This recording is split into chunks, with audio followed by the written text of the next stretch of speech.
Hi friends, welcome to the infoxist. I hope you are doing well, and if you want to remove Meta AI from your inbox on Instagram, so you are on the right video here.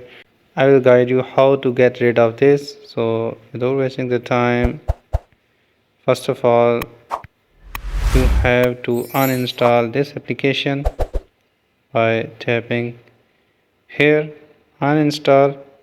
After that, open your Chrome browser here and search here Instagram APK,